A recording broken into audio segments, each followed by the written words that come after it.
রবি sir বলুন যেটা বলছিলেন।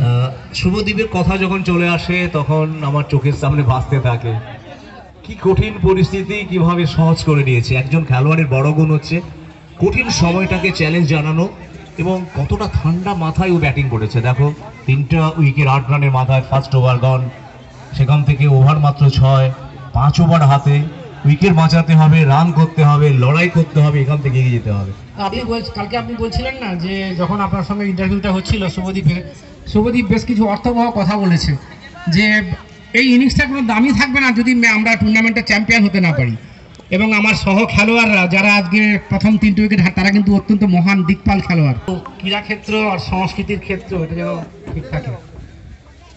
এই কথাগুলো আমারও খুব মনে লেগেছে, যে বিশেষ করে বাচ্চাদের বললো যে তোমরা এখন তো দেখো বাচ্চারা মোবাইল নিয়ে আসক্ত থাকে, সবসময় মোবাইল গেম খেলছে, সবসময় মোবাইল ছাড়া চলবে না।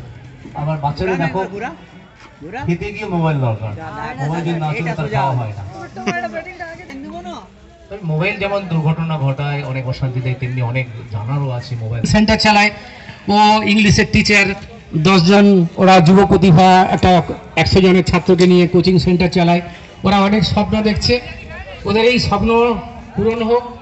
ও বলছিল যে আপনারা রবিদার বাংলা ধারাভাষ্য শুনছিলাম, আমি সমৃদ্ধ হচ্ছিলাম, ভালো লাগছিল। একটা বাচ্চা ছেলে দুনিয়ার ছেলে।